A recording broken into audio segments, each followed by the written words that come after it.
Olá, investidores, sejam bem-vindos a mais um vídeo. E nesse vídeo, assunto muito importante. Petrobras tem feito alguns movimentos que eu não estou gostando. Quero compartilhar com vocês sobre esses movimentos, trazer a minha visão, explicar quais foram eles e o que isso pode indicar para a companhia. Então, se você é acionista da Petrobras, tem interesse nesse assunto, me acompanhe até o final desse vídeo. Prazer, meu nome é João Daronco, sou analista certificado CNPI, tá? E toco a parte de commodities, principalmente ligada ao mercado brasileiro, dentro da Suno Research, né? E também faço e trago conteúdos exclusivos para vocês aqui no canal do Status Invest. Se você não nos acompanha, se inscreva no canal, deixa um like nesse vídeo, coloca nos comentários o que você acha sobre Petrobras e não deixa de se inscrever na nossa Black Friday, tá? A gente está preparando uma Black Friday muito bacana para vocês. Fizemos um grupo de investidores que ele é gratuito para todos os investidores que gostam do Status Invest e querem se manter informado, só clicar no link da descrição e também vai ter um comentário fixado. Petrobras, que é o grande receio, o grande medo dos investidores com quem eu tenho conversado recentemente, até por isso que eu venho nesse vídeo, por um apelo geral. A gente tem visto alguns movimentos bem preocupantes. Vamos lá, começar do zero, né? Quais são esses grandes movimentos que eu tenho visto acontecer? O primeiro movimento foi uma proposta que deve ser submetida, vai ser submetida à Assembleia Geral da companhia para duas modificações. A primeira modificação é do estatuto da empresa, em que agora seria possível fazer indicações políticas para determinados cargos.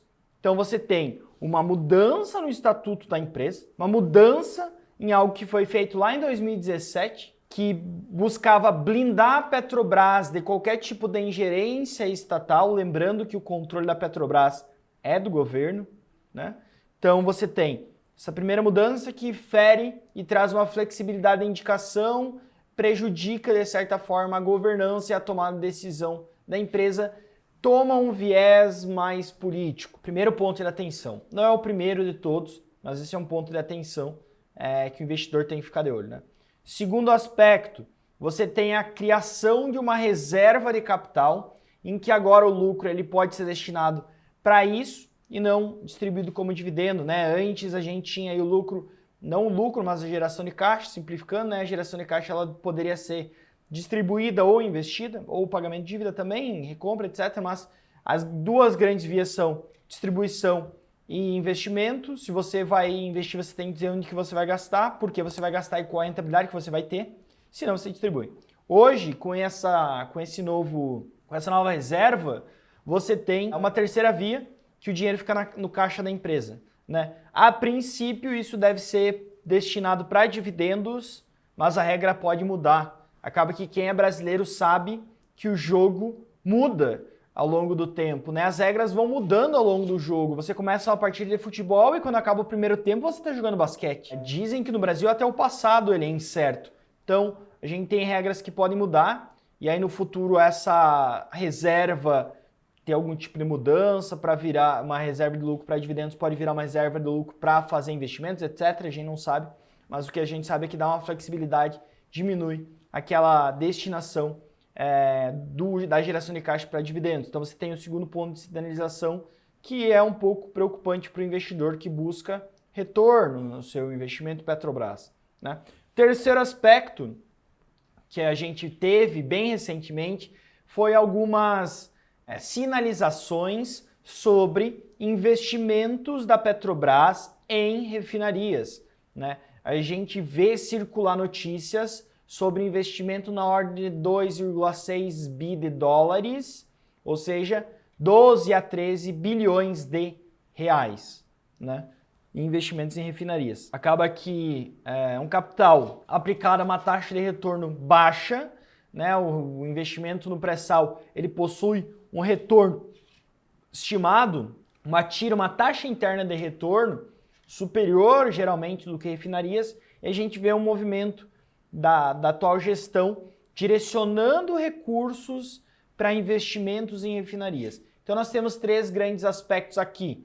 você tem uma mudança na política da governança, no estatuto, e aí mudando a governança da empresa, possivelmente para o futuro. Você tem uma mudança na questão de alocação de capital e você tem algumas sinalizações de investimentos que talvez não sejam os mais rentáveis possíveis, olhando geração de valor. E aí quando a gente olha a questão da Petrobras no status invest, eu estou falando de uma empresa que foi uma das maiores quedas do Ibovespa hoje, caiu 1,1%, não é tão significativo assim, mas saiu de um pico de R$ 38,52, caindo 10% num período aí de 10, 15 dias, né? Cair 10% no período de 10, 15 dias é bastante coisa para uma empresa como a Petrobras, né? Grande parte dos analistas de mercado estão um pouco mais preocupados com a Petrobras por conta desses aspectos, tanto é que o upside dela está nos menores patamares históricos.